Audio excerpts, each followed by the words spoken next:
Mi nombre es Ana Verónica Regel Carrales y curso la materia de higiene y calidad alimentaria. En esta ocasión presentaremos la actividad 2, que son los principios y métodos de conservación de los alimentos.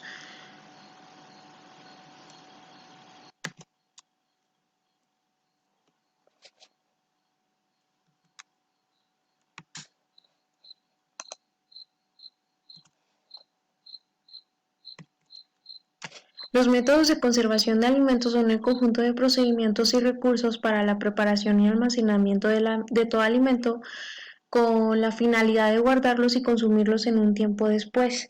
Su objetivo principal es prevenir y retardar el daño causado por los microbios, por ende su efecto nocivo en el alimento. Existen diferentes métodos de conservación y se clasifican de la siguiente manera.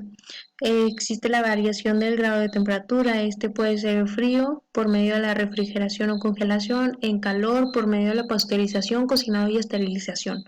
Existe la reducción de la humedad, en desecación y evaporación, adición de sustancias, ahumado, salazón, escabechado y adobado. Las técnicas industriales como las conservas y semiconservas y el envasado al vacío y atmósfera controlada. Conocer los métodos de conservación de los diferentes grupos de alimentos nos garantiza aprovechar al máximo los nutrientes de los mismos, además de que impide contraer las enfermedades por transmisión de alimentos que afectan a la salud del individuo.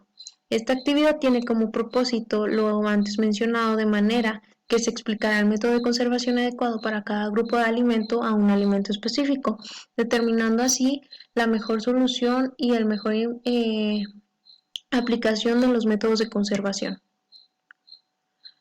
Como grupo de alimento de la fruta, tenemos que el alimento a la manzana. La manzana es una de las frutas más completas y saludables y de las más recomendadas en todo ámbito dietético.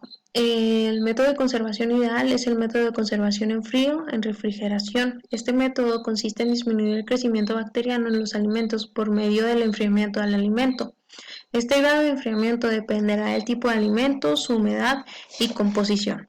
La manzana, al ser un producto perecedero, se descompone con facilidad, requiere mantenerse en un ambiente frío, en refrigeración, a una temperatura entre 5 y 8 grados.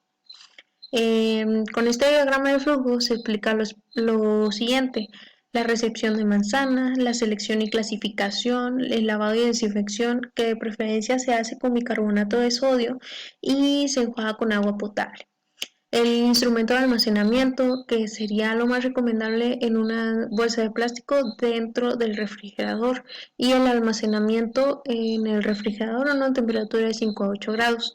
La duración estimada de este método para la manzana es de 4 a 6 semanas. En este cuadro comparativo podemos observar las diferencias que se encuentran entre el alimento fresco y el alimento puesto en el método de conservación. Podemos que su apariencia tiene una forma ovoide, a veces alargada o redonda, esconde numerosas semillas de color en su interior y casi siempre luce brillosa y lista. Su olor depende de la gama de color, porque podemos encontrar manzanas de tipo de color verdes, rojas, amarillas o bicolores. Su sabor puede ser jugoso y va desde muy dulce hasta muy ácido.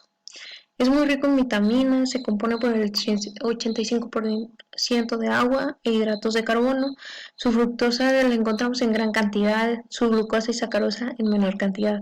Aporta una escasa cantidad de vitamina C y E, y las sales minerales más abundantes son el potasio, calcio y en menor proporción el magnesio y el yodo. Contiene fibra. En el método de conservación, el alimento conserva su forma, conserva su apariencia, su olor, su sabor, su textura, color y las propiedades nutrimentales. Lo único que puede cambiar en su apariencia es su brillosidad, debido a la limpieza y desinfección que se le realizó anteriormente antes de meterlo al método de conservación. Tenemos al grupo de alimentos de los cereales, en esta ocasión la avena, que es uno de los alimentos más beneficiosos para la salud. Su consumo es muy práctico y fácil de llevar a todos lados. Su método de conservación es a temperatura ambiente. Requiere que el alimento no guarde mucha humedad, en este caso como los granos.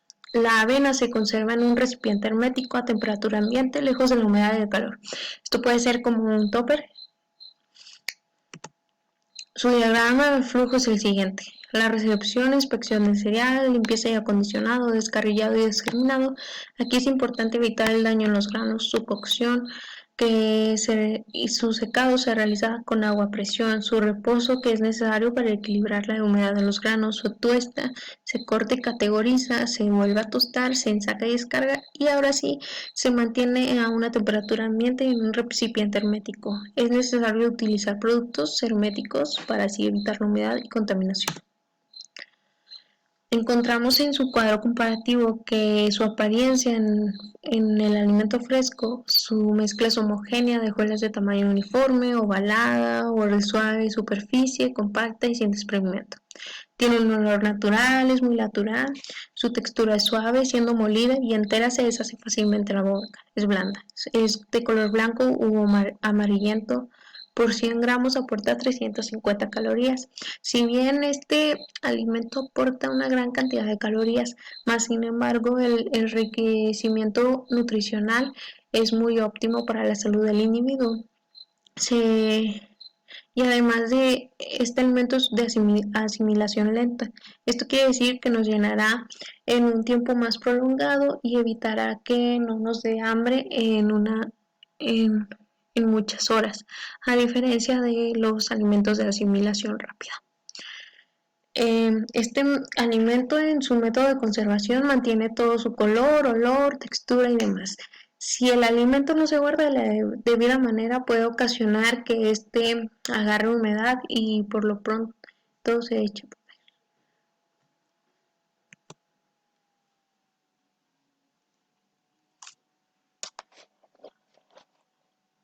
Su grupo de alimentos, por decir en la carne, se eligió al pescado. Su método de conservación es en frío, en congelación.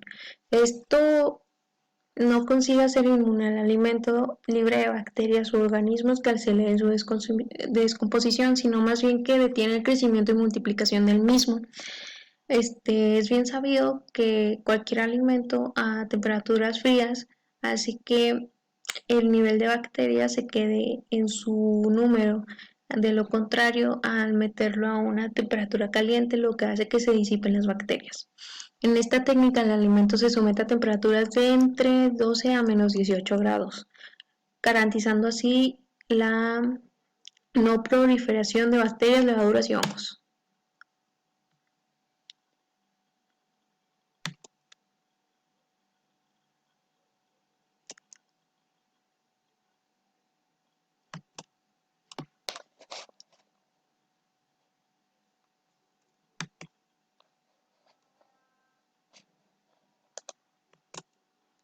Tenemos a su diagrama de flujo, que es el lavado del pescado, fileteado, salseado, empaquetado y almacenamiento. Aquí es necesario el análisis químico, físico y sensorial mensual.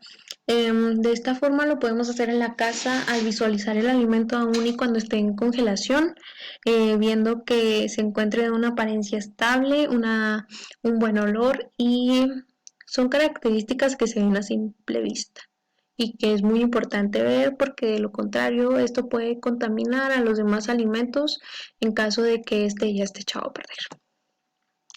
Tenemos que su piel es brillante, carne firme, un olor fresco, su sabor es poco dulce y delicado, es firme, escamoso, su color por fuera depende del tipo de pez, por dentro normalmente es blanco y delicadamente translúcido, proporciona proteínas de calidad.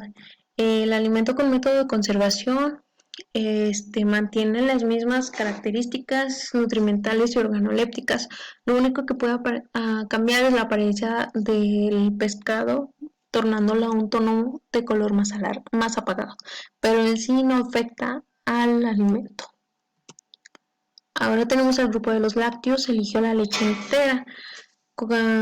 Se eligió el método de conservación de pasteurización y posteriormente en frío. Para iniciar con el proceso de conservación de la leche y evitar la proliferación y contaminación del alimento, la pasteurización consiste en calentar la leche a una temperatura de 72 grados para después bajarla a una temperatura de menos 10 grados. Este proceso garantiza que la leche esté libre de patógenos perjudiciales para la salud, por lo que ahora en los hogares se aplica el método de conservación en frío. Por ejemplo, uno va a la tienda y encontramos la leche en los centros de almacenamiento y no hay ningún problema si las dejamos en temperatura ambiente, pero lo más óptimo es llegar a la casa y meterlos a tu refrigerador para que el producto dure más. El diagrama de flujo del proceso de conservación de la leche es el siguiente. En el cuadro comparativo podemos ver que su apariencia, olor, sabor, textura, color y propiedades nutrimentales se conservan. Pero cabe recalcar que la leche puede mantener sus características siempre y cuando el producto esté almacenado y conservado de manera correcta. De lo contrario, se echará a perder y se contaminará. Tenemos al grupo de alimentos de leguminosas. Tenemos al frijol. Su método de conservación también es a temperatura ambiente. Este requiere que el alimento no guarde mucha humedad. En este caso, al igual que los cereales, se conserva en un recipiente hermético a una temperatura ambiente, lejos de la humedad y del calor. Es importante alejarlos de tu contacto con roedores e insectos, ya que estos aún y cuando nosotros almacenamos el alimento a temperatura ambiente, si los dejamos por insectos, por decir las hormigas, que es muy difícil quitarlas, puede ocasionar que se metan en el alimento y pues lo echen a perder. Tenemos a su diagrama de flujo y por ejemplo aquí tenemos el cuadro comparativo. Tenemos que su apariencia es lisa, rugosa o angulosa. Aquí recalqué que algunas veces puede venir roto debido al proceso de siembra y recolección del frijol, porque muchas veces al momento de comprarlo uno puede encontrar que piedritas o así, lo cual no afecta al producto al momento de consumirlo, ya que uno limpia el producto, lo va quitando todo lo malo, y después lo almacena, porque también dentro del producto al momento de la recolección pueden venirse bichitos, entonces uno se encarga de limpiar y desinfectar el producto, lo guarda, lo almacena para que éste conserve todas sus propiedades. Como conclusión, quiero decir que considero que gracias a esta actividad se pusieron a diferenciar de mejor manera los métodos de conservación, para así poder emplearlos de manera respectiva en cada alimento. Esta información recabada a dicho documento me apoya como futura nutrióloga para evitar enfermedades por transmisión alimentaria, garantizando la inocuidad en el alimento ofrecido a mis pacientes y también ayudarles a hacer una buena práctica de higiene y manejo de los alimentos, por lo que conocer esta información me permite brindar información adecuada y enriquecer las prácticas higiénicas de los alimentos de mis pacientes. Así también me permite identificar y optar por el mejor método de conservación hacia cada alimento, para así darle una conservación de lo más óptimo posible en un tiempo muy prolongado. Cabe mencionar que esto debe apoyarse en las debidas medidas higiénicas sanitarias, contribuyendo en gran parte a que la conservación funcione. Me despido y gracias.